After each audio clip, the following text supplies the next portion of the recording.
हम लोग क्रिया कर रहे थे। आगे शुरू करने से पहले यहाँ पे वर्तनी करेंगे हम, शब्दावली में देखेंगे, सेट हमारा 4 यहाँ पे दिया है वर्तनी का। पहला शब्द दिया हुआ है उद्घोष। उद्घोष शब्द जो बना है, इसमें अगर आपसे पूछे कि कौन सी संधि है तो बताइए कौन सी होगी? उत प्लस घोष से बना है, ठीक है? तो कौन सी संधि हो जाएगी?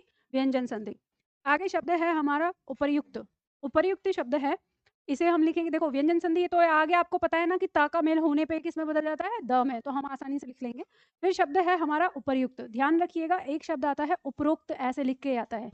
कभी भी आएगा इसे आपको हमेशा गलत करना है, यानी हम उपरोक्त लिखते हैं, लिखने में कर देते हैं, लेकिन हिंदी में जब भी आए वाक्य शुद्धिकरण के लिए यह शब्द आपका हमेशा गलत होता है, ठीक है? आपको क्या रखना है? उपर्युक्त। अब ये किस तरह से बनता है? शब्द है हमारा, ये बनता है ऊपरी, ठीक है? ऊपरी युक्त, उक्त, ठीक है? उक्त शब्द से बनता है ये। तो यहाँ पे जो हमारा ई है वो किस में बदल जाता है? य में बदल जाता है, यानी जो ये ई है वो य में बदल जाता है। उ इसको क्या कर देता है? पूरा कर देता है। रा आधा रह गया तो इसके ऊपर आ जाता है और शब्द क्या बन जाता है? उपर्युक्त। कौन सी संधि हो रही है इसमें? कौन सी हो रही है? अरे ई य में बदल रहा है, यण संधि है, ठीक है? चलो आगे शब्द आता है हमारा, तो अब ये लिखना आ गया ना, शब्द को कैसे लिखेंगे हम? उपर्युक्त। इस तरह से यह शब्द हमारा बन जाता है। आगे शब्द आता है मिष्टान। अब आप कहीं मिठाई के डिब्बे पे देखेंगे तो मिष्ठान ही लिखा होता है और वही गलतियां करते हैं छात्र, बार बार रिपीट होता है ये शब्द। ये मिष्ठान नहीं होता, मिष्टान होता है। इसको याद करने के लिए इसका संधि समझ लो। ये शब्द बनता है हमारा मिष्ट प्लस अन्न से बनता है। मिष्ट माने मीठा, अन्न माने अनाज। तो यहाँ पे अंतिम वर्ण अ और प्रथम वर्ण अ दोनों मिलकर क्या बनाते हैं? आ बनाते हैं और शब्द हमारा क्या बन जाता है? मिष्टान, ठीक है? इस तरह से। आगे शब्द आता है हमारा अत्यधिक। अत्यधिक शब्द हमारा किससे मिलकर बना है? अति प्लस अधिक से, तो शब्द क्या बनेगा? अत्यधिक, ठीक है? आगे शब्द आता है हमारा वैमनस्य। ध्यान रखिएगा, वैमन वैमन वैमन माने होता है शत्रुता, यानी शत्रु, और से लगा देते हैं तो शत्रुता। वैमनस्य का मतलब होता है शत्रुता का भाव, ठीक है? तो इसे याद रखना है, ये शब्द है हमारा वैमन और आधा श और य, वैमनस्य। वैमनस्य ता शब्द अगर कहीं लिखा हुआ आए तो उसे गलत कर देना, क्योंकि ता नहीं होता है, ठीक है? क्या होता है? सिर्फ या तक होता है, वैमनस्य। आगे शब्द है हमारा तदुपरांत। अब जैसे शब्द बना है, इसमें गलती आ जाती है, ये शब्द बार बार रिपीट होता है, याद नहीं रहता छात्रों को, तो कैसे बना है इससे ध्यान दो। शब्द बना है हमारा किससे? तत् प्लस उपरांत से बना है। उपरांत का मतलब होता है बाद में, आफ्टर जिसे कहते हैं। तत् माने उसके। त का मेल यहाँ पर उ से हो रहा है, तो जब किसी प्रथम वर्ग वर्ण का मेल किसी स्वर से हो रहा है तो व्यंजन संधि का पहला नियम लागू होता है। त अपने वर्ग के किस में बदल जाता है? तीसरे में बदल जाता है। अब ये द आ गया तो ये उ इस द को क्या करेगा? पूरा कर देगा। तो ये इसे पूरा हो गया, यहाँ पे त आ गया और बचा हुआ टुकड़ा आ गया, तो शब्द हमारा क्या हो गया? तदुपरांत। तो आपको पता चल जाता है जैसे बना है तो शब्द लिखना भी आ जाएगा, ठीक है? आगे देखो अगला शब्द है समुज्ज्वल। अब समुज्ज्वल शब्द बना हुआ है तो आपको पता है कि ये किससे बना है? सम शब्द में उज्ज्वल शब्द जुड़ा है। अब हमको उज्ज्वल लिखना आ गया, हमने देखा दोनों जा आधे होते हैं, तो ये भी आप लिख लेंगे। ये उ माँ को पूरा करेगा तो माँ पूरा हो जाएगा, यहाँ पे हमारा सा आ गया और जो आगे लिखा हुआ है, तो शब्द बन गया समुज्ज्वल। कुछ आपको रटने की जरूरत नहीं है, शब्दों के बारे में आपको पता है, आराम से बनाते हुए सही शब्द पहचान लोगे, ठीक है? आगे शब्द आता है भुजक्कड़। भुजक्कड़ शब्द दिया हुआ है तो शब्द है हमारा बूझ। बूझ शब्द में क्या जोड़ा है हमने? अक्कड़ प्रत्यय जोड़ा है, ठीक है? तो अक्कड़ प्रत्यय जो है वो लघु परिवर्तन करता है, तो जब ये ऊ के साथ यानी यहाँ पे जुड़ेगा तो अंतिम वर्ण हटा के जुड़ेगा और इस दीर्घ ऊ को किस में बदल देगा? लघु में बदल देगा और शब्द हमारा क्या हो जाएगा? भुजक्कड़। अब ये मुझे बताने की जरूरत नहीं है, जिन छात्रों ने शब्द निर्माण की विधि संधि समास उपसर्ग प्रत्यय किया हुआ है उनको ये पता ही है कैसे हो रहा है, ठीक है? आगे शब्द आता है हमारा निर्नुनासिक। जो शब्द बना है ये किससे बना है? इसमें निर उपसर्ग है, ठीक है? और फिर शब्द है अनुनासिक। अनुनासिक, तो अनु प्लस नासिक, ये शब्द भी हमारा उपसर्ग से बना है, अनु उपसर्ग जुड़ा है। लेकिन यहाँ पे अनुनासिक शब्द में हम जब निर लगा रहे हैं तो ये अ इस र को पूरा कर देता है, र पूरा हो जाएगा तो क्या हो जाएगा? ये निर नु नाशिक, ठीक है? इस तरह से शब्द बन जाएगा। जब आपको शब्द बनाना आता है तो आराम से इसकी वर्तनी पहचान लेंगे सही क्या है। आगे शब्द आता है गत्यर्थ। गत्यर्थ शब्द का मतलब होता है जिसमें गति हो, गति का अर्थ होना, ठीक है? ये शब्द बना है किससे? हमारा शब्द बना है गति प्लस अर्थ से बना है। कौन सी संधि लागू हुई है इसमें? ई का मेल आ से हो रहा है तो ई बदल जा रहा है किसमें? य में, और अ इसके साथ जुड़ जा रहा है। तो जब इसके साथ जुड़ेगा तो य हमारा हो गया, त हमारा आधा रह गया, ये हमारा ग आ गया और बचा हुआ टुकड़ा, तो शब्द हमारा बन के आ गया गत्यर्थ, ठीक है? आगे देखेंगे शब्द आ गया हमारा अंतश्चेतना। अंतश्चेतना जो शब्द बना है वो हमारा किससे बना है? अंतः प्लस चेतना। अब आपको समझ में आ गया होगा कि विसर्ग का मेल तालु से हो रहा है, तो ये तालु श में खुद को बदल दे रहा है, पता है ना? तो उस तरह से बन रहा है, संधि हो गई हमारे पास, विसर्ग संधि अंतश्चेतना, और हम शब्द लिख पाएंगे अंतश्चेतना। और अंतश्चेतना का मतलब क्या हो जाता है? तो अंतश्चेतना का मतलब हो जाता है मन के अंदर वाली चेतना, यानी अपने अंदर की अपनी चेतना या स्वयं की चेतना, ठीक है। आगे आता है शब्द आता है हमारा मनोरथ। मनोरथ शब्द हमारा किससे बना है? मना प्लस रथ से बना है। अब मैंने आप लोगों को ये बता ही दिया था, शब्द के बीचों बीच आपको क्या दिख रहा है? अगर ओ दिख रहा है, अगर र दिख रहा है, और तीनों श में से कोई सा भी श दिख रहा है, तो वहां पे कौन सी संधि लगती है? विसर्ग संधि लगती है। तो ऐसे ही आपने यहाँ पे पहचाना, ठीक है, और ऐसे ही आप यहाँ पे पहचान लेंगे। आगे शब्द आता है हमारा मेघनाद। मेघनाद बहुत आसान है शब्द को लिखना, इसमें कई बार नाद ध बना देते हैं। आपको याद रखना है नाद, नाद मतलब आवाज, मेघ माने बादल, बादल की आवाज के समान जिसकी आवाज है उसका नाम है मेघनाद, ठीक है। तो कहा जाता है कि जब रावण का पुत्र मेघनाद पैदा हुआ था, तो जैसे बच्चा रोता है, तो जैसे बच्चा पैदा होता है तो रोता है, तो जब मेघनाद रोया तो उसकी आवाज ही ऐसी थी, गड़गड़ाहट वाली, बादलों जैसी। तो रावण ने उसी आवाज को सुन के नाम दिया कि ये तो मेघों के जैसे गड़गड़ाहट होकर के रो रहा है, तो इसका नाम मेघनाद रखेंगे, ठीक है। तो ये नाम बनता है, तो नाद ध नहीं लगाना है, द करना है।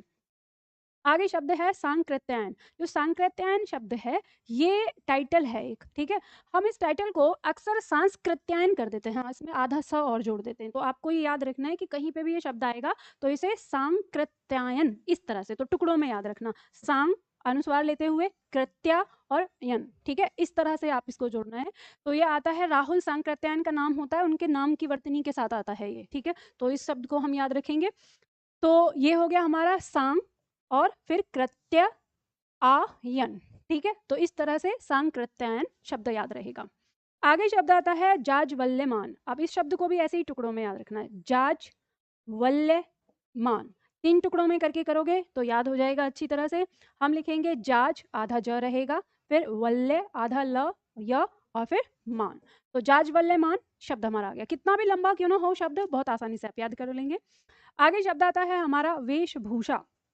शब्द है वेशभूषा, तो 2 टुकड़ों में याद रखना है। अब इसमें जैसे 2 श आ रहे हैं, तो ऐसे याद रखने के लिए आप इसे याद रखिए कि पहले तालु श आ रहा है, फिर मूर्धा श आ रहा है, तो क्रम भी हमारा ऐसे ही होता है, तो वैसे ही आ रहा है। तो जब हम वेशभूषा लिखेंगे तो वेश और भूषा, ठीक है, वेशभूषा शब्द आ जाएगा। आगे शब्द है अक्षुण्य। अक्षुण्य शब्द हमारा, इसमें ध्यान रखना, अक्षुण का है, का आधा श बनता है अक्षुण, और ये जो है पंचमाक्षर है, ठीक है। तो आधा पंचमाक्षर और पूरा पंचमाक्षर इस तरह से बनता है। शब्द देखेंगे हम, फिर आगे दिया है हमारा आध्यात्म, सॉरी अध्यात्म है, शब्द है अध्यात्म। तो शब्द है हमारा अध्यात्म। अब आपको पता है कि ये बना किससे है, तो इसमें अधि प्लस आत्म से बना है। तो इसे याद रखना, अगर कभी आपके सामने ऐसा शब्द देकर पूछा जाए कि आध्यात्मिक शब्द में मूल शब्द क्या है, तो आपको अध्यात्म नहीं लिखना है, कभी आप अध्यात्म कर दें, आत्म इसमें मूल शब्द है, क्योंकि इसमें अधि उपसर्ग भी होता है, यानी अध्यात्म शब्द में भी अधि उपसर्ग होता है। तो इसका जो मूल शब्द है वो क्या है? आत्म है, ठीक है। आगे शब्द आता है हमारा अहेतुकी। अहेतुकी शब्द हम लिखेंगे अहेतु, ठीक है, और की। तो ये शब्द को याद रखना है, 3 टुकड़ों में याद रख सकते हैं, अहेतु की, ठीक है, इस तरीके से। आगे शब्द है ऊपरी लिखित, ठीक है, शब्द है ऊपरी और लिखित, यानी ऊपर लिखा हुआ। शब्द चाहे कितना भी बड़ा हो, टुकड़ों में याद रखना है, ऊपरी लिखित, ठीक है, इस तरह से। चलो आगे बढ़ते हैं, यहाँ तक आपका हो गया सेट। याद करते रहिए, हर शब्द को हर दिन सीखते रहिए। हम लोग पढ़ रहे थे क्रिया।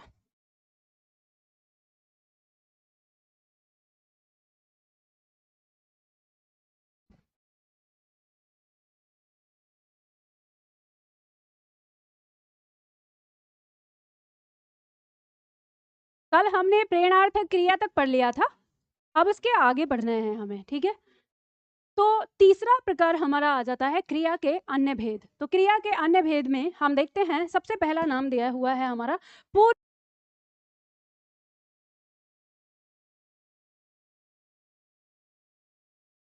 पूर्वकालिक क्रिया, देखो यहाँ पे जो शब्द दिया है पूर्वकालिक क्रिया, नाम से याद रखना है आपको।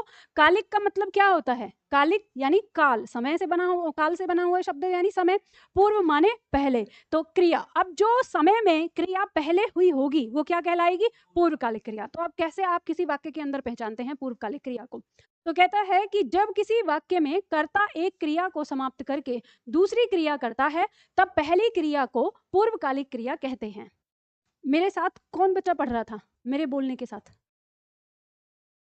जब मैं यहाँ पे पढ़ा रही होती हूँ तब मुंह से मत बोला करो, तब सुना करो मुझे, ठीक है? ऐसे जो आपको पढ़ना है ये आप तब पढ़ेंगे जब आप घर पे होंगे, क्योंकि मैंने पहले भी बताया, मैं पहले भी कह चुकी हूँ कि मैं ज़रूरी नहीं होता कि मैं परिभाषा को ज्यों का त्यों वहाँ पे पढ़ूँ। मैं वहाँ पे आपको कोई पॉइंट भी बता रही होती हूँ कि किस पॉइंट पे आपको फोकस करना है। और जब मैं यहाँ पे पढ़ रही हूँ और आप भी उसी टाइम पे पढ़ रहे हो तो इससे आप अपने दिमाग को ब्लॉक कर ले रहे हो, आप मुझे नहीं सुन रहे, आप अपना दिमाग लगा रहे हो समझने में, तो फिर कोई फ़ायदा नहीं है मेरे सामने बैठने का। वो काम फिर घर पे भी कर सकते हो आप। तो अब जब मेरे सामने बैठे हो तो सिर्फ उसको सुनो जो मैं कह रही हूँ, सुनने को अपने अंदर जाने दो। जब मैं बोलती हूँ दोहराने के लिए, वहां दोहराया करो, ठीक है? तो यहाँ पर जो पॉइंट है, इसने कहा है कि पूर्वकालिक क्रिया में जो आया, इसने कहा कि जब किसी भी वाक्य में दो क्रियाएं दिखाई जाएं और उन दो क्रियाओं में से जो क्रिया पहले हो रही होगी उस क्रिया को हम क्या कहेंगे? पूर्वकालिक क्रिया कहेंगे। अब आपको यहाँ पे एक पॉइंट, जैसे मैंने कल आपको दिया था कि आपको प्रेरणार्थक क्रिया कैसे पहचाननी है, उसमें हमने धातु में कुछ प्रत्यय लगा के बताया था। तो इसकी दूसरी पहचान, एक तो परिभाषा से अभाव से पहचानेंगे जो परिभाषा ने कहा है, दूसरी पहचान ये है कि आपको धातु में अगर कहीं कर दिखाई दे या करके दिखाई दे, ठीक है, ये भी आ जाता है, ठीक है, करके, ये वाला पॉइंट दिख जाता है, या धातु के साथ कर लगाकर अगर दिखाई दे जो क्रिया, तो वो क्या होती है? पूर्वकालिक होती है। कैसे? तो उदाहरण से समझते हैं, वाक्य प्रयोग करो और वाक्य प्रयोग करके इसे समझते हैं। यहाँ आपको लिखना है, इसके नीचे लिखो, जैसे हमने वाक्य लिखा, वाक्य हम लिख रहे हैं, राजीव नहाकर स्कूल जाता है।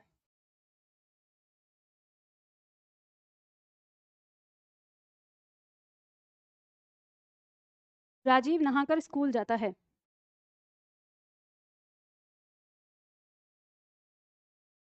बच्चा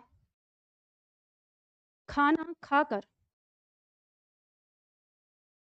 सो गया।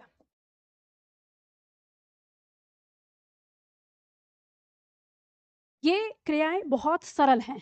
इतनी सारे नाम देखकर आपको ऐसा लगता है कि इतनी सारी क्रियाएं कैसे याद करेंगे?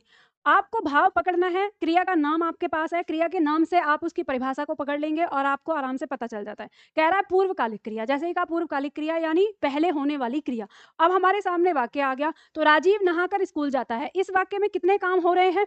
दो काम हो रहे हैं, एक नहाने का और एक स्कूल जाने का। तो दोनों काम में से सबसे पहला काम कौन सा हुआ है? नहाने का। तो वही क्रिया हमारी क्या कहलाएगी? पूर्वकालिक क्रिया, ठीक है।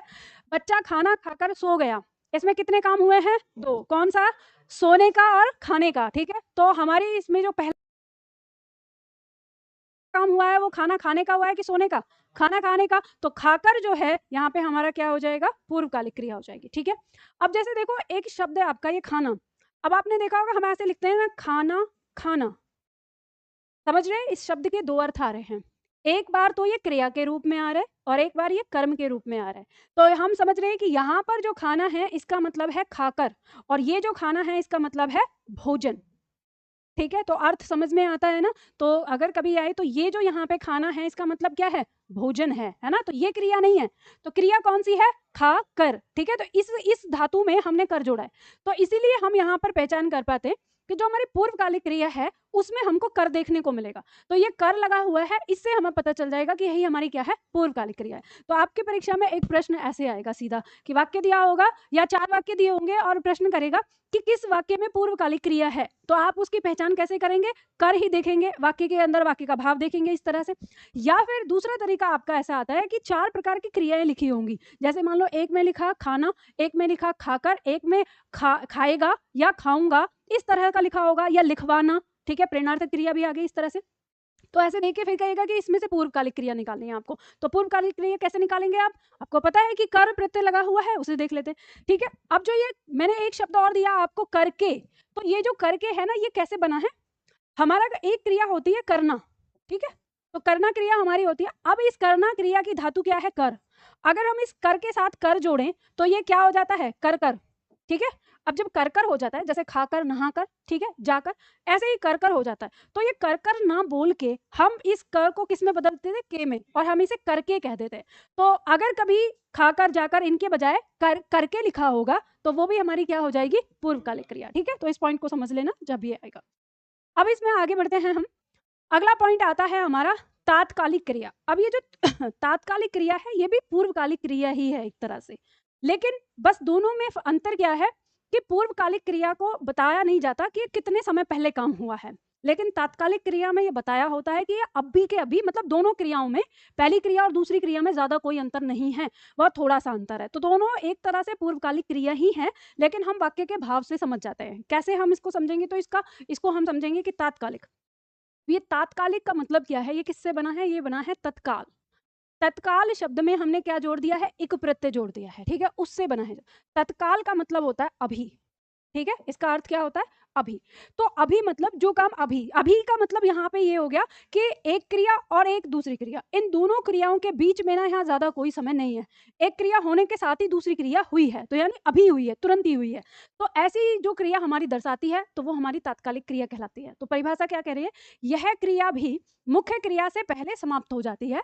इन दोनों क्रियाओं में समय का अंतर नहीं होता, किंतु पहली क्रिया के घटने के तत्काल बाद दूसरी क्रिया घटती है, जिसकी तत्कालिकता ही निपात शब्द से बोध होती है। मतलब आपको इसने हिंट पूरी दे दी है कि आपको तात्कालिक, जो आपकी पूर्वकालिक क्रिया है ना, उस पूर्वकालिक क्रिया के तुरंत बाद आपको ही निपात शब्द देखने को जहां मिल जाएगा, तो वो क्रिया आपकी पूर्वकालिक ना कहला के फिर तात्कालिक बन जाती है। कैसे, तो उदाहरण के तौर पर हम लिखेंगे यहाँ पे और फिर इसे अच्छे से समझेंगे। जैसे लिखेंगे वाक्य, मैं इन्हीं दोनों वाक्यों पे समझा दूं तो ज्यादा अच्छा रहेगा, ठीक है। देखो इसे ऐसे समझो,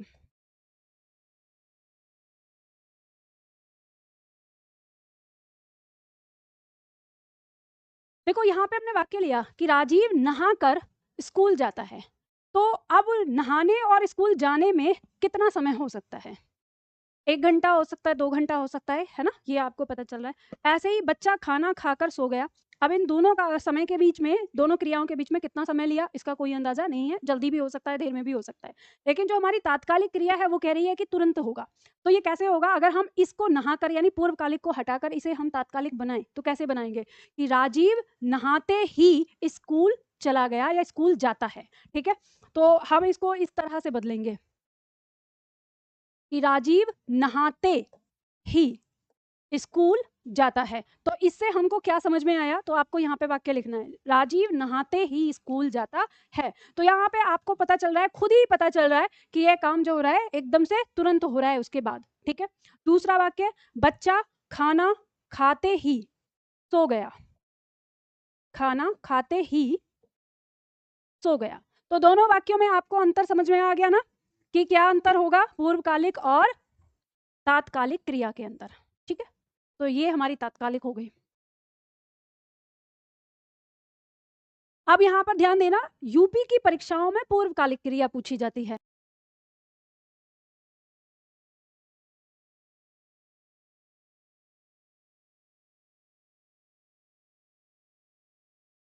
कालिक क्रिया पूछी जाती है। ये दोनों मतलब राज्य के हिसाब से प्रश्न आपका ज्यादा चलन में है। अब दोनों आपको आता है, पूर्वकालिक और तात्कालिक।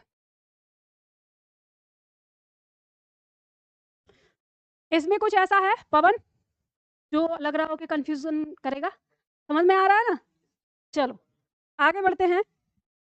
अगला पॉइंट आता है हमारा संयुक्त क्रिया। देखो जैसे अभी तक समझ में आ गया, नाम से सब कुछ समझ में आ रहा है, ऐसे ही आपकी संयुक्त क्रिया होगी। अब मैं एक बात आपको पहले बता देती हूँ, संयुक्त क्रिया के भेद जो हम पढ़ेंगे। संयुक्त क्रिया क्या है सबसे पहले तो ये समझ लो।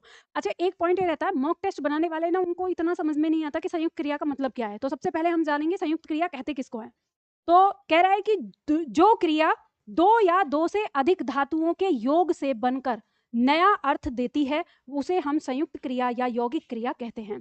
अब ये मत सोचना कि मैम यौगिक क्रिया तो हमने अलग ही बांटी थी, तो ये संयुक्त क्रिया को यौगिक क्रिया को संयुक्त क्रिया भी नाम दे देते हैं, वही आता है हम जिसमें पढ़ते हैं। तो यहाँ जब ये संयुक्त क्रिया की बात होगी तो इस क्रिया में आपको समझना है कि दो या दो से अधिक धातु मिलकर किसी क्रिया को बना रही हैं, वो हमारी क्या कहलाती हैं, संयुक्त क्रिया कहलाती हैं। और अब इस बात में एक बात समझिएगा, जैसे हमने कहा मोहन पुस्तक पढ़ता है, अब ये आपके सामने अगर लिखा होगा तो क्या ये संयुक्त क्रिया है? अगर देखें हम तो संयुक्त क्रिया है, क्योंकि इसमें दो क्रियाएं हैं, एक है पढ़ता और एक है होना, लेकिन इसको आपकी परीक्षाओं में संयुक्त क्रिया के अंतर्गत नहीं रखा जाता है। क्यों नहीं रखा जाता? क्योंकि हम जो सहायक क्रिया है हम इसको अलग हटा देते हैं। तो आपको संयुक्त क्रिया पहचानते समय ये ध्यान रखना है कि हम सहायक क्रिया को हटाकर यहाँ पर जो हमारे पास क्रियाएं आएंगी कम से कम दो धातु होनी चाहिए, और दो धातु होंगी तो वो संयुक्त क्रिया है, अन्यथा वो हमारी सकर्मक और अकर्मक क्रिया के अंतर्गत रहेगी। ठीक है, जैसे मान लो हमने कहा, हम ऐसे बोल दें कि मोहन पुस्तक पढ़ सकता है। अगर हमने ऐसे बोल दिया कि मोहन पुस्तक पढ़ सकता है, तो यहाँ पर ये जो है ये तो हमारी सहायक क्रिया अलग हो गई। अब इसमें एक धातु है पढ़ना और एक धातु है सकना। ठीक है, तो ये हमारा जो आ गया। अब ये जो सकता है ये काम की शक्ति से आपको बता रहा है कि वो काम कर पाएगा कि नहीं कर पाएगा। ठीक है, यानी शक्ति का बोध करा रहा है। तो यहाँ एक धातु आ गई, यहाँ एक धातु आ गई, तो यानी एक क्रिया ये, एक क्रिया ये। अब ये दोनों क्रिया मिलकर पूरे वाक्य की क्रिया का भाव दे रही है। यानी हम अलग अलग नहीं करें कि पढ़ना अलग बात कह रहा है, सकना अलग बात कह रहा है, नहीं, दोनों मिलकर उस क्रिया के भाव को पूरा कर रही हैं। तो जब दोनों मिल गई तो ये संयुक्त हो गई। ठीक है, तो ये याद रखना है आपको वाक्य के अंदर जब संयुक्त क्रिया की बात आएगी।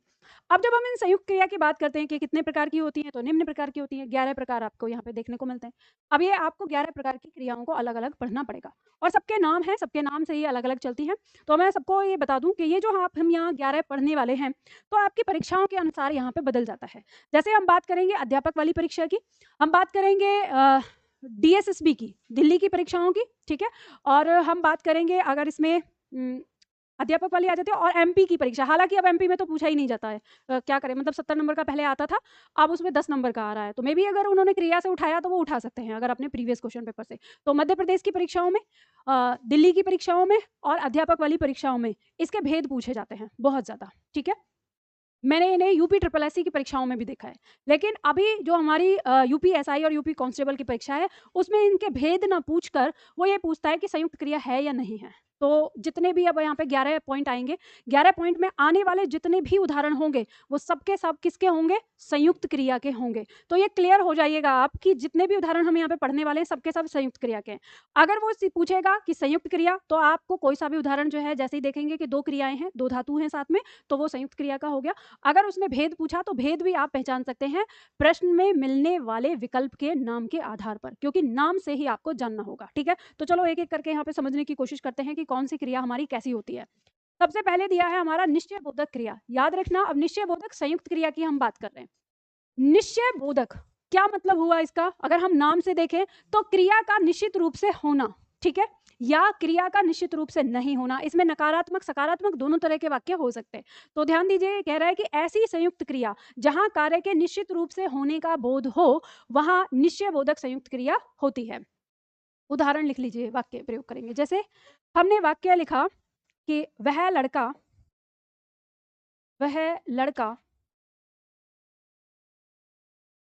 दौड़ते दौड़ते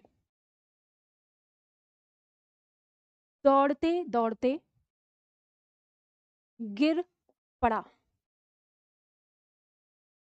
वह लड़का दौड़ते दौड़ते गिर पड़ा। दूसरा वाक्य, बच्चा रोते रोते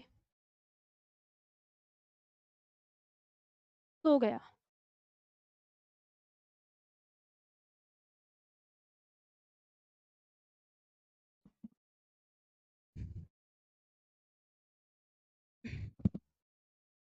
वह लड़का दौड़ते दौड़ते गिर पड़ा, बच्चा रोते रोते सो गया। ठीक है, वाक्य समझ में आ गया।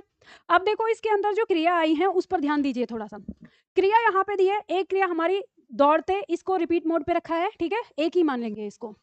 दूसरा गिरना, तीसरा पढ़ना। ठीक है, तो यहाँ पे हमारी तीन क्रियाएं मिलकर एक कार्य को पूरा करते हुए नजर आ रही हैं कि यानी जो लड़का है वो दौड़ते दौड़ते गिर पड़ा है, गिर गया है।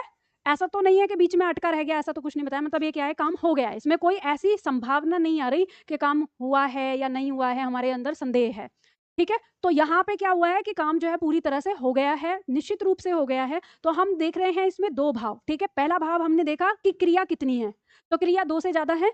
यानी दो हैं, दो से ज्यादा हैं तो यानी संयुक्त क्रिया बन गई। और फिर भाव क्या आ रहा है, कार्य का निश्चित रूप से होना आ रहा है, तो निश्चय बोधक संयुक्त क्रिया बन गई। दूसरा वाक्य भी, बच्चा रोते रोते सोना जाना, यानी गया जो है, ठीक है। अब हम अगर इनको सिंगल सिंगल निकालते हैं तो सबके काम ना अलग अलग हैं, लेकिन हम यहाँ पूरे वाक्य में देख रहे हैं कि बच्चा रोते रोते सो गया, एक कार्य का पूरा होना एक साथ सारी क्रियाओं ने दिखाया है। दो या दो से अधिक क्रियाएं इसमें आ रही हैं, इसलिए संयुक्त है, और संयुक्त क्रिया में भी कार्य का निश्चित रूप से होना दिखाया गया है, इसलिए निश्चय बोधक संयुक्त क्रिया है। बात समझ में आ गई? चलो, इसके बाद आता है पॉइंट नंबर 2। पॉइंट नंबर 2 कहता है शक्ति बोधक संयुक्त क्रिया। अब देखो, नाम से याद रखना, शक्ति का मतलब क्या होता है, ताकत। तो किसी भी काम को करने के लिए ताकत है या ताकत नहीं है, उस काम को वो कर सकता है या नहीं कर सकता है। जिस वाक्य के भाव से आपको ये बोध होगा कि वह उस काम को कर सकता है और वह उस काम को नहीं कर सकता है, तो वो संयुक्त क्रिया वाला जो वाक्य होगा शक्ति बोधक संयुक्त क्रिया कहलाएगा। जैसे वाक्य प्रयोग करो, देखो यहाँ पे, वह अब हिंदी पढ़ सकता है।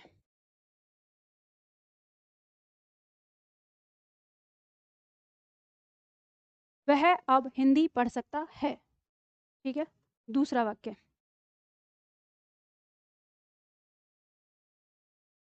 सीमा नृत्य कर सकती है। अच्छा, इसे मैं नकारात्मक बना रही हूँ थोड़ा सा, सीमा नृत्य नहीं कर सकती है।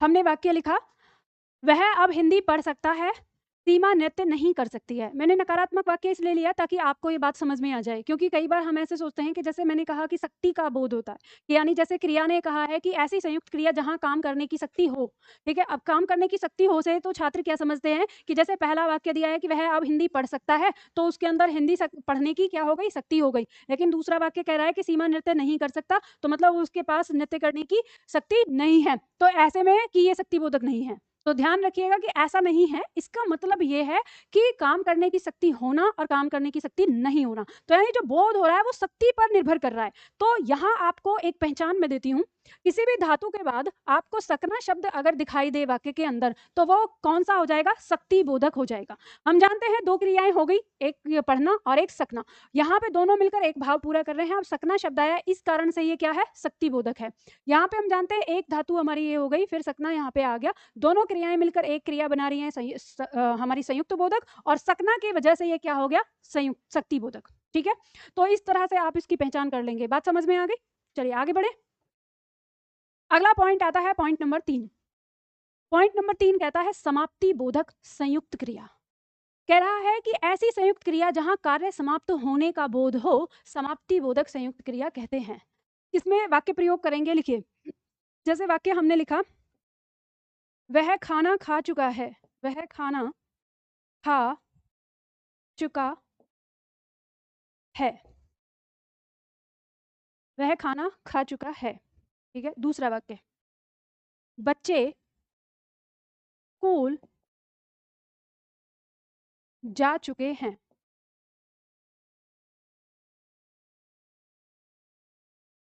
बच्चे स्कूल जा चुके हैं। अब ध्यान रखिएगा, आपने आगे आप अगर पढ़ेंगे तो ये जो चुका चुकी चुके शब्द होता है हमारा, ये एक तरह से सहायक क्रिया के रूप में भी प्रयोग होता है। तो कई बार छात्र ये कहते हैं कि मैम जब आपने सहायक क्रिया को हटाने के लिए मतलब कह दिया था कि सहायक क्रिया हटा के आप चुनेंगे यहाँ पर, तो इसमें क्यों लगा रहे हैं। तो ध्यान रखिए, जब हम संयुक्त क्रिया की बात कर रहे हैं तो मैंने सिर्फ जो बताया है वो बताया है आपको है के लिए, और है के साथ रहा रही के लिए आ जाता है। हालांकि रहा रही भी आपका संयुक्त क्रिया के अंदर ही आता है, सिर्फ होना क्रिया को मैंने सहायक क्रिया के अंदर बताया है हूँ, इस तरह से। बाकी रहा है, जैसे मान लो हमने कहा पढ़ रहा है, तो पढ़ रहा है वो भी क्या हो जाएगा हमारा, वो भी हमारा संयुक्त क्रिया हो जाता है, ठीक है। और उसको आप निश्चित रूप में देख सकते हैं, जैसे हमने कहा मोहन पुस्तक पढ़ रहा है, तो वो हमारा निश्चय बोधक संयुक्त क्रिया के अंदर आ जाएगा, क्योंकि काम जो हो रहा है वो निश्चित रूप से हो रहा है। तो अब यहाँ पे हम देख रहे हैं कि परिभाषा ने हमें बताया कि कार्य समाप्त होने का बोध होता है। वह खाना खा चुका है, अभी खाना खा रहा है या काम समाप्त हो गया, समाप्त हो गया। एक धातु दूसरी धातु दोनों मिलकर बना रही है, संयुक्त हो गई, और क्योंकि काम के समाप्त होने का बोध आ रहा है तो कौन सी क्रिया कहलाएगी, संयुक्त, समाप्ति बोधक।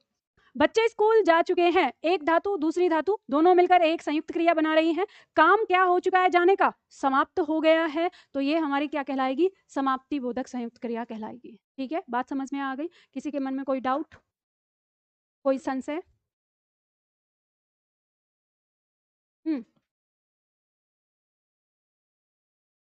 कौन सा? तात्कालिक क्रिया और निश्चयबोधक क्रिया में देखो, तात्कालिक क्रिया आपकी अंतिम क्रिया नहीं होती है। ठीक है, तात्कालिक क्रिया वो है जिसमें दो क्रियाएं पाई गई हैं और ही आ गया। जैसे हमने कहा कि वह खाना खाते ही सो गया, तो वो जो ही आया है ना, उस ही निपात शब्द ने इनका बॉन्ड तोड़ दिया है।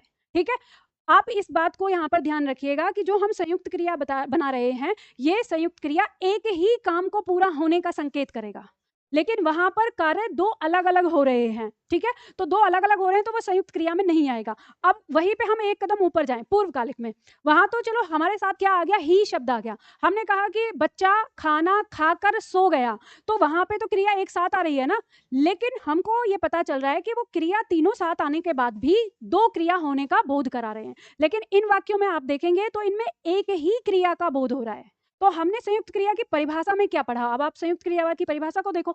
उसने कहा कि दो या दो से अधिक क्रियाएं मिलकर किसी एक क्रिया के होने का बोध कराती हैं, वो संयुक्त क्रिया कहलाती है। तो आपको ये याद रखना है कि ये अंतर है, वहां वो अलग अलग है और यहाँ है। बताओ, और किसी को कोई डाउट? अभी नहीं है, लेकिन 4 दिन बाद आएगा। ठीक है, जब घर रिवीजन करोगे। और डाउट क्या आएगा कि मैम निश्चय बोधक क्रिया और समाप्ति बोधक क्रिया में हम कैसे अंतर करेंगे, क्योंकि दोनों ही जगह कार्य का पूरी तरह से होना दिखाया जा रहा है।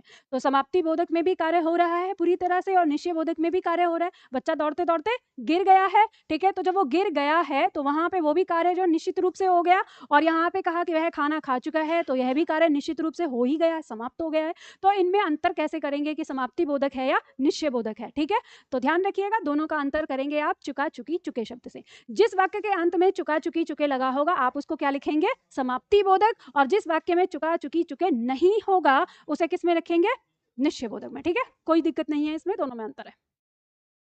अब आता है हमारा अगला point, point number 4। Point number 4 कहता है नित्यता बोधक संयुक्त क्रिया। अब फिर से नाम को ध्यान दीजिए, कह रहा है नित्यता बोधक। नित्यता का मतलब क्या होता है, बताओ, नित्य का मतलब क्या होता है, हर रोज।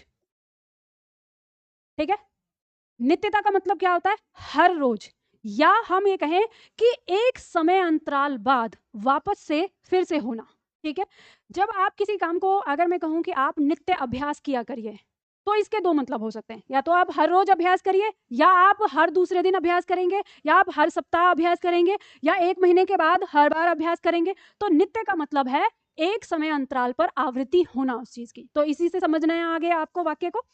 ऐसी संयुक्त क्रिया जहां किसी कार्य के होने की नित्यता का बोध हो, कि यह कार्य नित्य रूप से हो रहा है। ठीक है, तो इसमें मैंने पहचान दी है आपको, ऐसी क्रिया जिस क्रिया में किसी कार्य की आवृत्ति का बोध होता है। अब इसमें आपको दो तरह के वाक्यों को समझना होगा। आवृत्ति का मतलब इस तरह से भी होता है कि जैसे मान लो हमने कहा सूरज का उगना है, तो ये क्या है, आवृत्ति वाला काम है। तो अब आपको यहाँ पे समझना है कि सूरज का उगना एक आवृत्ति वाला काम है, तो ये नित्यता बोधक में आएगा। पर आपको देखना है, जैसे हमने एक वाक्य बोला कि सूरज पूर्व में उगता है। ठीक है, अब बताइए कि क्या यह वाक्य हमारा संयुक्त क्रिया में आएगा? नहीं आएगा। सूरज पूर्व में उगता है, तो उगता है हमने एक ही क्रिया रखी है, तो ये हमारी संयुक्त क्रिया नहीं है। अगर हम इसको ऐसे कहें कि सूरज पूर्व में उगा करता है, तो यहाँ पे दो क्रिया ही एक बोध करें, अब ये संयुक्त क्रिया हो गई।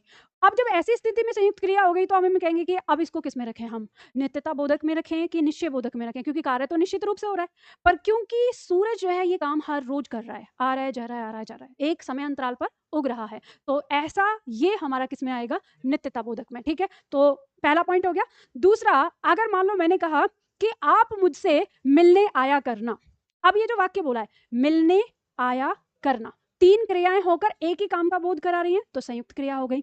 अब इसमें आवृत्ति क्या है, एक बार मिलने आना है या आते रहना है, आते रहना है, तो इसमें क्या है, आवृत्ति दर्शा रहा है, और आवृत्ति दर्शा रहा है तो ये हमारा किस में आ जाएगा, नित्यता बोधक में आ जाएगा। आप लोगों को गर्मी लग रही है, कैसा माहौल लग रहा है, नॉर्मल? थोड़ा सा अगर मैं पीछे वाला एसी चला दूं तो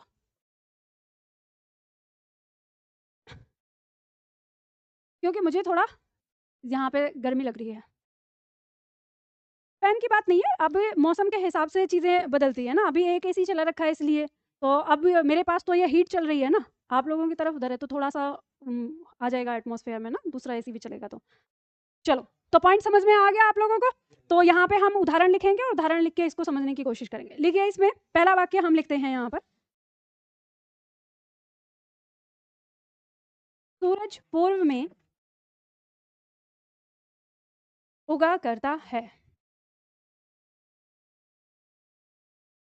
दूसरा वाक्य लिखते हैं।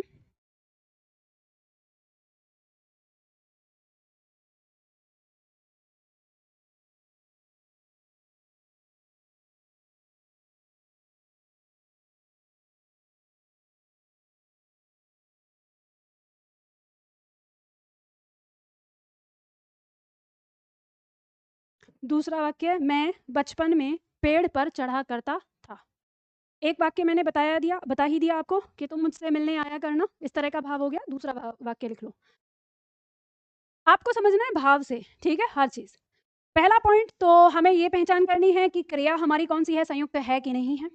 तो हमें पता चल रहा है कि उगना, करना, दो क्रियाएं मिलकर उगा करता है, एक ही काम बता रहे, ठीक है। फिर कह रहा है मैं बचपन में पेड़ पर चढ़ा करता था, तो चढ़ना और करना, ठीक है, दोनों मिलकर चढ़ा करता था, एक क्रिया को दिखा रहा है।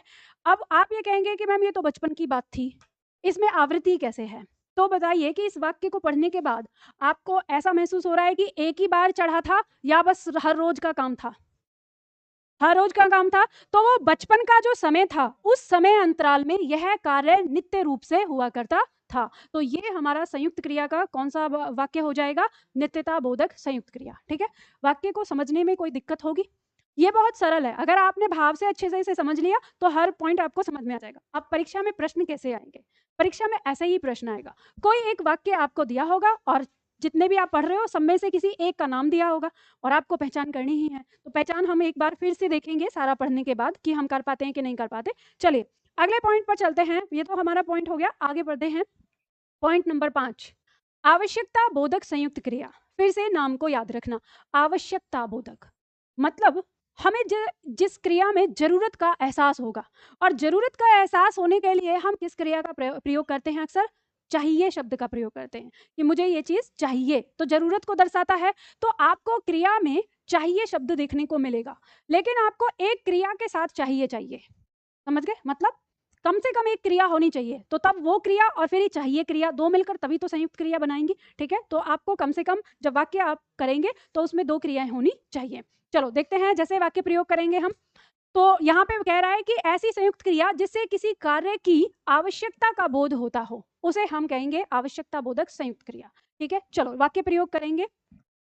सोनू को सफलता पाने के लिए मेहनत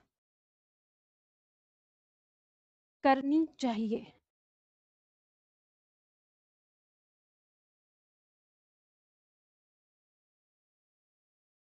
हाँ, अरे लिख लो आप लोग, रह गया तो जल्दी से। मेरा हाथ कुछ ज्यादा ही आगे चला जाता दिमाग के साथ, छोड़ देता है। दूसरा वाक्य लिखो।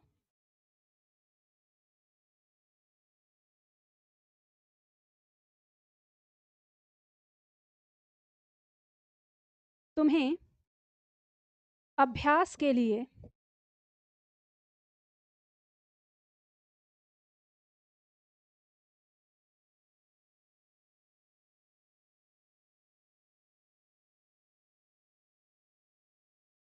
अभ्यास पुस्तक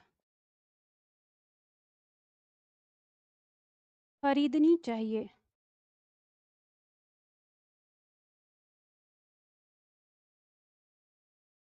तुम्हें अभ्यास के लिए अभ्यास पुस्तक खरीदनी चाहिए। हम देख पा रहे हैं यहाँ पर करना चाहिए, ठीक है, करना क्रिया है, खरीदना चाहिए, तो खरीदना यहाँ पर क्रिया है, तो दो क्रियाएं मिलकर एक काम को बता रहे हैं। इस क्रिया के साथ ये आवश्यकता पैदा कर रही है, तो ये हमारी संयुक्त क्रिया हो जाती है, और संयुक्त क्रिया में कौन सी हो जाती है? आवश्यकता बोधक, ठीक है। तो सोनू को सफलता पाने के लिए मेहनत करनी चाहिए, ठीक है, आवश्यकता है। और तुम्हें अभ्यास के लिए अभ्यास पुस्तक खरीदनी चाहिए, आवश्यकता है। तो ये तो बहुत आसान है, चाहिए वाला शब्द आ जाएगा। ठीक है, आगे आता है पॉइंट नंबर 6। पॉइंट नंबर 6 कह रहा है इच्छा बोधक। अब जहां आपको इच्छा जताते हैं तो क्या कहते हैं, मैं ऐसा चाहता हूं। ठीक है, तो बस इच्छा चाहने से हो जाएगी। तो कह रहा है ऐसी संयुक्त क्रिया जहां किसी वस्तु की प्राप्ति की इच्छा जताई जाती है वो इच्छा बोधक संयुक्त क्रिया कहलाएगी। बशर्त वही है कि वाक्य में क्रियाएं आपकी दो होनी चाहिए। ठीक है, चलो वाक्य प्रयोग करेंगे हम। जैसे वाक्य हम लिखते हैं, मैं एक घड़ी खरीदना चाहती हूं।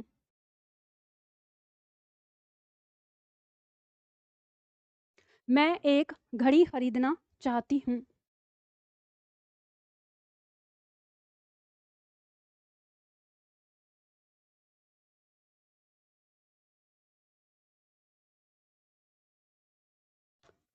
दीपक सरकारी नौकरी करना चाहता था। दीपक सरकारी नौकरी करना चाहता था।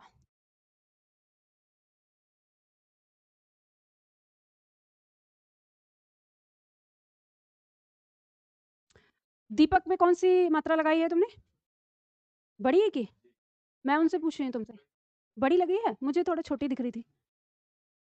ठीक है, तुमने छोटी लगाई है, हाँ बड़ी लगाओ। ठीक है, क्या हुआ, तुमने भी गलत, अजय तुमने भी छोटी लगाई हुई थी।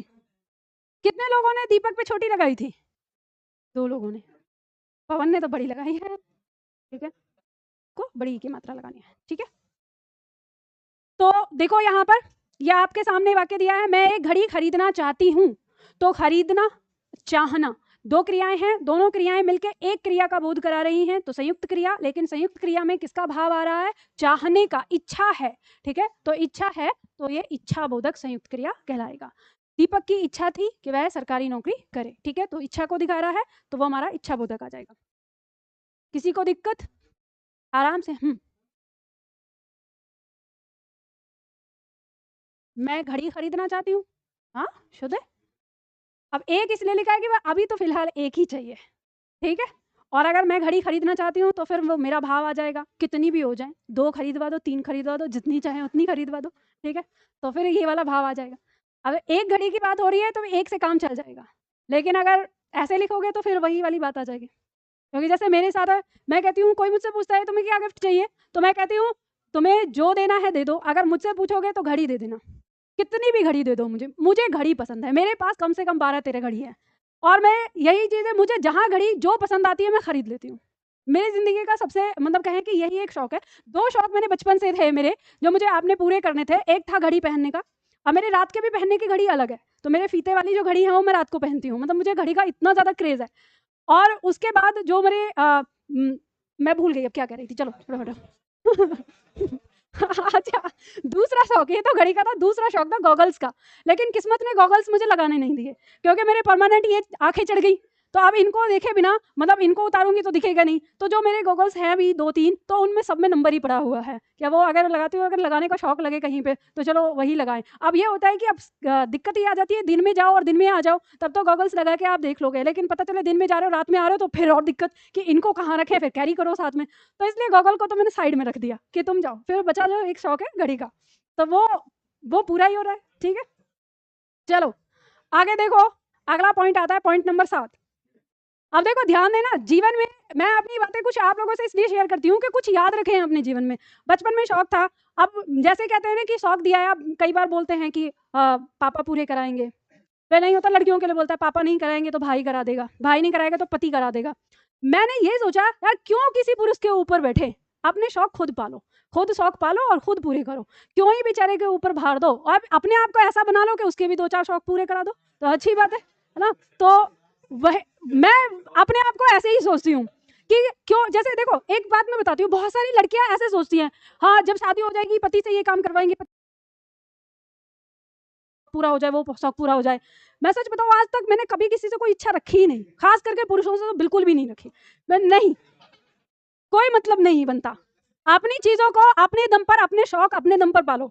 तो जब मैं लड़की होकर ये सोच सकती हूँ तो आप लोग क्यों नहीं सोच सकते? तो अब आप कैसे, पुरुषों में एक कहावत बहुत ज्यादा होती है, अजी शौक तो बाप के पैसों पर पूरे होते हैं, अपने पर तो खर्चे ही चलते हैं। मुझे ये किसी हमारे पुरुष मित्र ने ही कहा था, ऐसे ही जब हम पढ़ते थे तो ग्रुप में था, तो मैंने उसे यही जवाब दिया था कि ठीक है जी माना, लेकिन हम ये कहते हैं कि वो शौक क्या जो दूसरों के ऊपर पाला, शौक तो वो है जो अपना भी पूरा करो और किसी को करवा भी दो। तो मैं ये सोचती हूँ कि मैं मेरे बाप के शौक पूरे करवा दूं, इससे बड़ी मेरे लिए खुशी की बात कोई नहीं होगी। तो वही चीज आप सोचो, तो ये मत सोचना, ये छात्रों में बड़ी रहती है ये पॉइंट कि बाप के पैसों पे हाँ आएंगे शौक पूरे करेंगे, पढ़ाई वढ़ाई छोड़ देते हैं, शौक पूरे करने लग जाते हैं। तो ये सब नहीं करना है, कमा के और अपनी पहली सैलरी अपने पापा के हाथ पे रखना। जीवन में ना ये वाला सपना पालो कि जल्द से जल्द सैलरी आए और सैलरी पूरी की पूरी पहले अपने पापा के हाथ पे रखूं कि ये लो। चलो रहने दो, तुम लोगों का कुछ ना होने वाला, आगे देखो, आ जाओ वापस आ जाओ पढ़ाई पे, तुम लोग मोटिवेट करने लायक नहीं हो ठीक है, आ जाओ आ जाओ। आरंभ बोधक संयुक्त क्रिया, आरंभ बोधक संयुक्त क्रिया क्या होती है? देखो, आरंभ का मतलब है शुरुआत, ठीक है, जब किसी कार्य से या किसी क्रिया से आपको पता चले कि कार्य का क्या हुआ है, कार्य की शुरुआत हो रही है, तो ऐसी संयुक्त क्रिया जहां किसी कार्य का आरंभ होना हो दिखाया जाए, तो वो क्या कहलाता है? आरंभ बोधक संयुक्त क्रिया कहलाता है। अभी हम इसका वाक्य देखेंगे, जैसे वाक्य प्रयोग करो, जैसे हमने कहा कि दीपा स्कूल जाने लगी है, दीपा स्कूल जाने लगी है।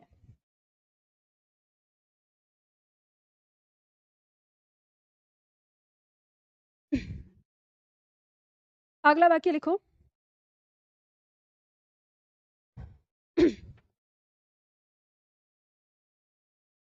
रोगी अब धीरे धीरे चलने लगा है।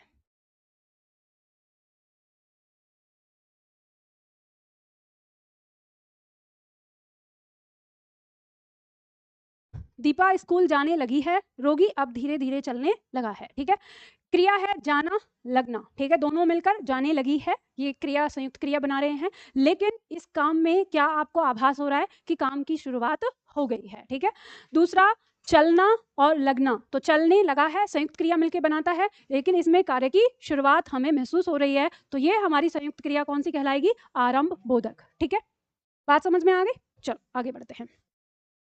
अगला पॉइंट आ रहा है अवकाश बोधक। अवकाश बोधक संयुक्त क्रिया, ऐसी संयुक्त क्रिया जहां किसी कार्य को करने की आज्ञा या छूट दी जाती है, उसे हम कहते हैं अवकाश बोधक। इसका दूसरा नाम है अनुमति बोधक। तो अनुमति बोधक यानी आज्ञा देना एक तरह से, अवकाश बोधक मतलब छूट दे देना। ठीक है, तो जब हम किसी कार्य में किसी को काम करने की आज्ञा देते हुए या किसी कार्य को करने की छूट देते हुए हमें महसूस होगा, तो वो हमारा अवकाश बोधक संयुक्त क्रिया कहलाएगा। जैसे वाक्य प्रयोग करो, जैसे हमने कहा सुरेश को जाने दो, सुरेश को जाने दो। दूसरा, उसे पहले बोलने दो, उसे पहले बोलने दो।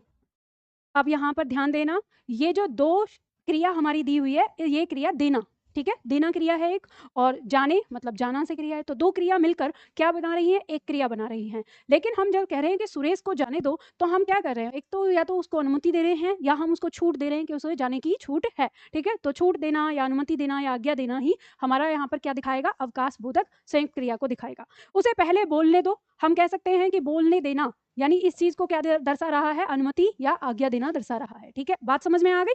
चलो मिटा दूं, अब आगे बढ़ेंगे। अगला पॉइंट आएगा परतंत्रता बोधक संयुक्त क्रिया। परतंत्रता बोधक संयुक्त क्रिया क्या होता है? ऐसी संयुक्त क्रिया जहां किसी कार्य को मजबूरी में करना पड़ता हो, परतंत्रता बोधक संयुक्त क्रिया कहते हैं। ठीक है, अब मजबूरी में परतंत्रता, परतंत्रता का मतलब गुलामी हो जाएगा। ठीक है, तो जहां कोई काम, अब गुलामी में काम जो करना पड़ता है खुशी से करते हैं कि मजबूरी में करते हैं? मजबूरी में करते हैं, तो इसे हमें याद रहेगा कि जहां मजबूरी में हो रहा है काम, वो क्या कहलाएगा? परतंत्रता बोधक कहलाएगा। इसमें हमें धातु के बाद पढ़ना शब्द देखने को मिल जाएगा। ठीक है, ये आपको एक ट्रिक मिल जाएगी इसकी। तो वाक्य प्रयोग करो, इसमें हम देखेंगे, जैसे मान लो कहें हम कि हमने यहाँ पे लिखा राजीव को बाजार जाना पड़ता है, राजीव को बाजार जाना पड़ता है।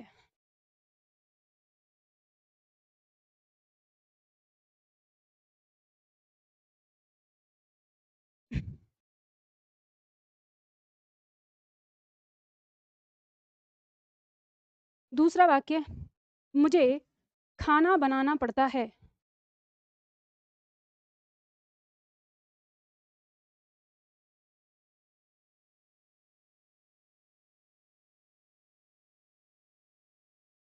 राजीव को बाजार जाना पड़ता है। जाना और पढ़ना दोनों मिलकर संयुक्त बना रहे हैं। अब क्योंकि पढ़ना आ गया है तो मजबूरी को दिखा रहा है, तो क्रिया क्या हो जाएगी हमारी? परतंत्रता बोधक क्रिया हो जाएगी। बनाना और पढ़ता दोनों मिलकर संयुक्त क्रिया बना रहा है, लेकिन काम क्या हो रहा है? मजबूरी में हो रहा है। क्या बोल रहे थे? कोई बोल रहे थे यहाँ? कुछ पूछ रहे थे क्या? पवन पूछ रहे? क्या पूछ रहे थे पवन? चलो, तो ये बात समझ में आ गई ना। तो परतंत्रता बोधक की पहचान हमें मिल गई कि पढ़ता पढ़ती पढ़ते शब्द हमें देखने को मिल जाएगा, तो वो हमारा क्या कहलाएगा? परतंत्रता बोधक संयुक्त क्रिया कहलाएगा। ठीक है, अब आता है हमारा अगला पॉइंट, एकार्थक बोधक संयुक्त क्रिया। एकार्थक, देखो नाम से याद है, एक अर्थ देने वाली संयुक्त क्रिया।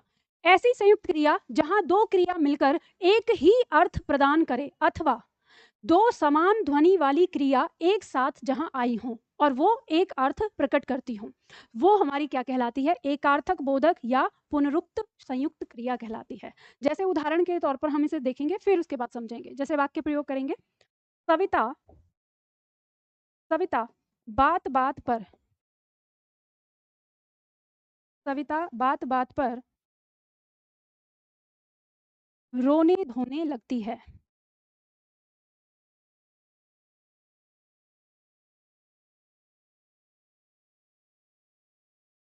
सविता बात बात पर रोने धोने लगती है। ठीक है, दूसरा वाक्य,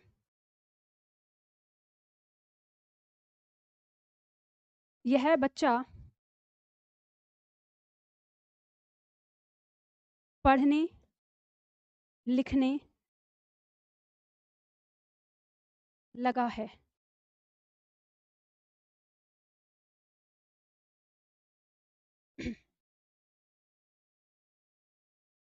पढ़ने लिखने लगा है। अब ध्यान रखिएगा, इससे पहले आपने एक क्रिया पढ़ी थी आरंभ बोधक। आरंभ बोधक में भी लगा है, लगी है, लगे अंत में देखने को मिला था, लेकिन आरंभ बोधक से ये कैसे अलग है उसे समझ लेना। इसमें एक क्रिया आ रही है रोना धोना। ठीक है, तो ये जो रोना धोना क्रिया आ रही है, रोने का अर्थ अलग होता है, धोने का अर्थ अलग होता है, लेकिन फिर भी दोनों एक साथ जब आती हैं तो इसका मतलब एक ही आता है, रोना। ठीक है, तो जब यहाँ पर ऐसी क्रिया किसी लगता लगती के साथ आएगा तो वो संयुक्त क्रिया हमारी एकार्थक बोधक या पुनरुक्ति संयुक्त क्रिया कहलाएगी। ठीक है, बात समझ में आ रही? जहाँ पे अगर ऐसा ना हो और सिर्फ लगता लगती आए तो वो आरंभ को होना दिखाता है। ठीक है, ये आपको यहाँ पे समझना है। यह बच्चा पढ़ने लिखने, पढ़ने का मतलब अलग होता है, लिखने का मतलब अलग होता है, लेकिन ये दोनों मिलकर एक ही चीज का बोध करा रहे हैं, मतलब पढ़ने से या लिखने से। ठीक है, तो ये एक अर्थ दे रहे हैं दोनों मिलकर, उसके साथ यहाँ पे लगा शब्द आ रहा है, तो ये हमारा क्या कहलाएगा? ये एकार्थक बोधक या संयुक्त क्रिया, एकार्थक बोधक या पुनरुक्ति संयुक्त क्रिया कहलाता है। ठीक है, बात समझ में आ गई? चलो, इनमें दोनों में देखो, जहाँ पे आपस में जो जिससे क्रॉस कर रहा है, मैंने उसको आपको समझा दिया है कि इस तरह से, तो इसमें कहीं कोई दिक्कत नहीं होगी।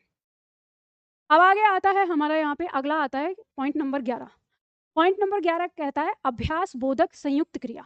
ऐसी संयुक्त क्रिया जो क्रिया में अभ्यास का बोध कराए, अभ्यास बोधक संयुक्त क्रिया कहलाती है। ठीक है, इसकी पहचान कैसे हो जाएगी? किसी भी क्रिया के साथ आपको कर्ता करती करते ये शब्द देखने को मिलेगा। ठीक है, जैसे उदाहरण इसमें देख लीजिए, उदाहरण के बाद यहाँ पे हम देखेंगे।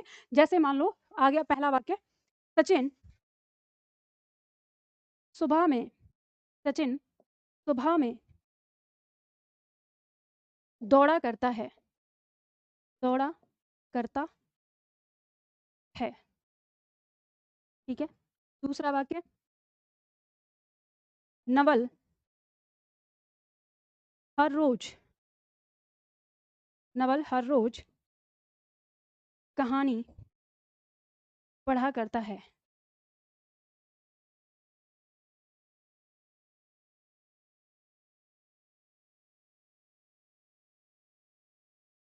सचिन सुबह में दौड़ा करता है, नवल हर रोज कहानी पढ़ा करता है। ठीक है, तो इसमें यहाँ पे हमें दौड़ा करता है संयुक्त क्रिया और पढ़ा करता है ये संयुक्त क्रिया। अब यहाँ हम देख रहे हैं कि इसमें कार्य का जो है रिपीट मोड दिखाई दे रहा है। दौड़ा करता है तो हर रोज दौड़ा जाता है। ठीक है, और अगर पढ़ा करता है तो हर रोज पढ़ता है। अब यहाँ पे जब हमें इसमें रिपीट यानी पुनरावृत्ति यहाँ पे दिखाई दे रही है, तो हमारे दिमाग में आएगा तो इसे तो नित्यता बोधक में होना चाहिए, और यह नित्यता बोधक में ही होना चाहिए। लेकिन यहाँ पर हमारी कुछ किताबों ने इसको अभ्यास बोधक में भी रख दिया है।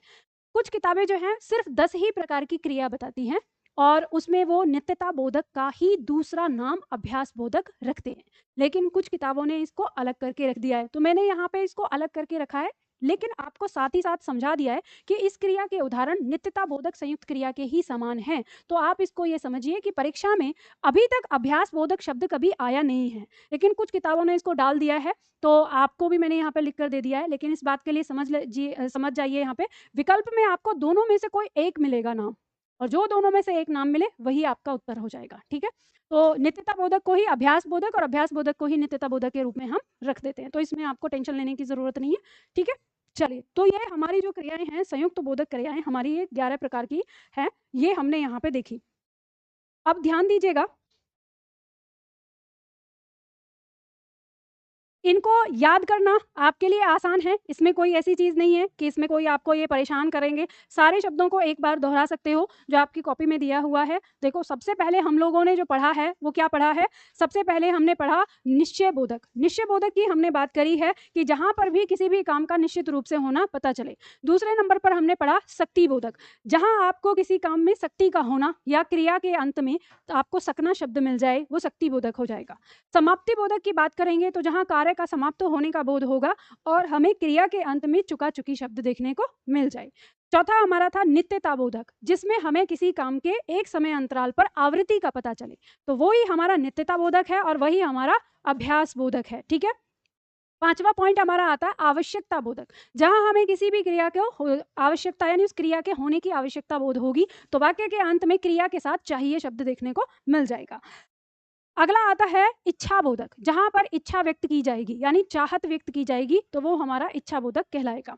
सातवां आता है आरंभ बोधक, जहां काम के किसी के शुरुआत हो जाने की बोध हो, कि जैसे बच्चा स्कूल जाने लगा है तो इसमें हमको क्रिया मिलेगी सिर्फ, यानी एक क्रिया लगा, किसी क्रिया के साथ लगा लगी शब्द देखने को मिलेगा। अगला आता है अवकाश बोधक, जिसमें हमें काम के हो जाने की छूट मिले, छूट कहो कि काम को करने दो। ठीक है, अगला आता है परतंत्रता बोधक। परतंत्रता बोधक में यानी जहां मजबूरी में काम करना पड़ता हो, तो अंत में हमको क्या मिलेगा? पढ़ा, यानी पढ़ना शब्द हमें देखने को मिल जाएगा, पढ़ना क्रिया। आगे आता है एकार्थक बोधक। एकार्थक यानी जहां ऐसी क्रिया जो दो अलग अलग क्रियाएं हैं और दो अलग अलग क्रियाएं मिलकर एक ही क्रिया का बोध कराती हैं, या सहचर क्रिया की तरह होती हैं, या हम कह सकते हैं कि एक समान ध्वनि वाली क्रिया एक साथ हो जाती हैं। जैसे हम कहते हैं रोना धोना, चलना फिरना, खेलना कूदना, ठीक है, उठना बैठना, ऐसे शब्द अलग अलग हैं लेकिन हम इनको एक साथ प्रयोग करते हैं, तो वहां पर एकार्थक बोधक आएंगे। और असल में एकार्थक बोधक संयुक्त क्रिया आपकी वही है, उन दो क्रियाओं को एक बनाने वाला पॉइंट। ठीक है, तो इसके बाद अभ्यास बोधक हमारा नित्यता बोधक वाला ही हो जाता है। अब इसके बाद सहायक क्रिया है आपकी। सहायक क्रिया क्या होती है, इसको समझ लीजिए जल्दी से फटाफट। और यहाँ से आपकी जो क्रिया है, इसमें एक पॉइंट और आ रहा है धातु वाला, उसे भी हम जल्दी से समझ लेते हैं। सहायक क्रिया हमारी क्या होती है? अगला पॉइंट है सहायक क्रिया। जो क्रियाएं मुख्य क्रिया के साथ मिलकर उसका भाव स्पष्ट करती हैं अथवा भाव को पूरा करती हैं, सहायक क्रिया कहलाती हैं। आप इसे ये भी समझ सकते हैं कि सहायक क्रिया क्रिया के होने वाले समय का बोध कराती है, कि क्रिया जो हमारी हो रही है वो किस समय में हो रही है, उसी को हम सहायक क्रिया कहते हैं। जैसे उदाहरण दिया है, मैं घर जाता हूँ।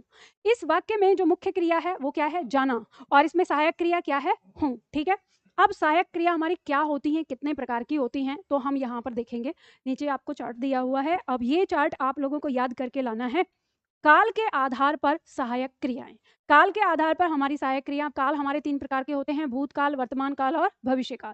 तो ध्यान दीजिएगा कि जो हमारा भूतकाल है, इसमें सहायक क्रिया हमारी कौन कौन सी हैं? या, ये, आ, ई, ए, था, थी, थे, चुका, चुकी, चुके। ठीक है, यहाँ पे वर्तमान काल में हम देखेंगे तो वर्तमान काल में ता, ती, ते, हूँ, हैं, रहा, रही, रहे। ठीक है, ये आता है हमारा। अब भविष्य काल में हम देखेंगे गा, गी, गे और होगा, होगी, होंगे। ठीक है, तो ये हमारी भविष्य काल की क्रियाएं हैं। तो बात समझ में आ गया। अब इनको अगर आप लोगों को काल को अच्छी तरह से समझना है और काल के जो भेद हैं उनको अच्छी तरह से समझना है, तो आपको ये पता होना चाहिए कि हमारी कौन सी सहायक क्रिया किस काल की है।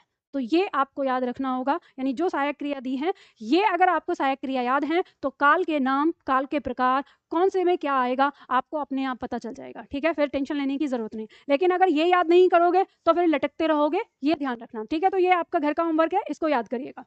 इसके बाद आता है हमारा कालवाचक। कालवाचक जो हमारा दिया हुआ है, यही है हमारा काल। ठीक है, कालवाचक का मतलब अब इसके अंदर हम क्रिया के उस रूप को पढ़ेंगे जिस रूप से हमें क्रिया के समय का बोध होता है। ठीक है, तो यहाँ से अब इस क्रिया को हम पढ़ते हैं किसके नाम से? काल के नाम से। ठीक है, अब ध्यान दीजिएगा, ये तो हम पढ़ेंगे कल की क्लास में। आगे पॉइंट आता है हमारा धातु और धातु के 5 भेद। ध्यान दीजिएगा, ये आपकी परीक्षा के लिए महत्वपूर्ण इन्हें भी आ जाता है जो यहाँ पे दिया हुआ है, लिखना है बस, इसको समझ लो, इसमें कुछ भी नहीं है, छोटा सा पॉइंट है। ये कैसे आ जाता है? इसमें से जो आता है वो मैं आपको बता देती हूँ। इसमें से 2 पॉइंट हैं जो आपकी परीक्षा में पूछे जाते हैं। एक होता है नाम धातु किसे कहते हैं और अनुकरणात्मक धातु किसे कहते हैं। ये 2 पॉइंट आपके ज्यादातर आते हैं जो परीक्षा में पूछे जाते हैं।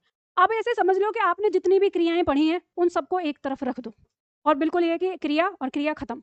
अभी हम फिर से क्रिया लेकर आ रहे हैं। अब इन क्रियाओं को, मतलब ये ऐसे है कि किसी विद्वान ने क्रिया को, जो हम अभी तक क्रिया कह रहे थे, उस क्रिया को क्रिया न कह के धातु ही कह दिया है। अब शकल से आप देखोगे तो शकल से आपको वो धातु नहीं दिखेगी, कैसी दिखेगी? क्रिया ही दिखेगी। तो ऐसा हो सकता है कि जब हमारे संस्कृत से हिंदी का प्रभाव चल रहा हो तो उसी टाइम जिन्होंने भी यहाँ पे व्याकरण लिखा होगा तो उन्होंने पहले क्रिया को धातु के नाम से ही व्यक्त किया होगा। तो इसीलिए ये पॉइंट आता है कि धातु कितने प्रकार की होती है? 5 प्रकार की। तो उसमें रखा है सामान्य धातु, फिर यहाँ पे सम्मिश्र धातु, व्युत्पन्न धातु, अनुकरणात्मक धातु और नाम धातु, ऐसे करके 5 भागों में उन्होंने बांट दिया है। लेकिन ये शकल से देखने में आपको धातु नहीं, क्रियाएं ही हैं। ठीक है, तो वो जो आपने पहले धातु पढ़ा है और यहाँ जो आप पढ़ने जा रहे हैं, इन दोनों में अंतर है। यहाँ जो धातु पढ़ रहे हैं वो धातु नहीं है, असल में वो क्रियाएं ही हैं। ठीक है, बात समझ गए ना? तो इसमें आपकी परीक्षा के लिए 2 महत्वपूर्ण है, नाम धातु और अनुकरणात्मक धातु, बाकी ऐसे ही है। तो हम देख लेते हैं कि उनको किन 5 भागों में बांट दिया है उन्होंने। तो सबसे पहला आता है सामान्य धातु। कहता है कि यह धातु धातु में ना या ता प्रत्यय लगाकर बनाई जाती है। इसे हम सरल धातु या सामान्य धातु भी कहते हैं। जैसे सो धातु में ना लगा दिया तो क्या बन गया? बोलो। गा में ना लगा दिया तो, जा में ना लगा दिया तो, बजा में ना लगा दिया तो, खा में ना लगा दिया, पी में ना लगा दिया तो। ठीक है, समझ गए? अब इन्हीं में हम ता लगा दें, जैसे सोता, जाता, बजाता, खाता, पीता। ठीक है, तो ये आ जाएगा। तो ये क्रिया क्या कहलाएगी? सामान्य धातु।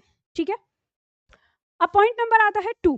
पॉइंट नंबर 2, व्युत्पन्न धातु। व्युत्पन्न धातु क्या कहती है कि यह धातु धातु में ना और ता प्रत्यय को छोड़कर, ठीक है, इनको छोड़कर अन्य कोई सा भी प्रत्यय लगाया जाए, जिसमें हमने देखा चाहे वो कर प्रत्यय लगा हो, चाहे वाना लगा हो, आना लगा हो, जाना लगा हो, जितने हमने प्रत्यय अभी इससे पहले देखे हैं, कोई भी प्रत्यय अगर उसमें लगा हो तो वो क्रिया हमारी क्या बन जाएगी? व्युत्पन्न धातु।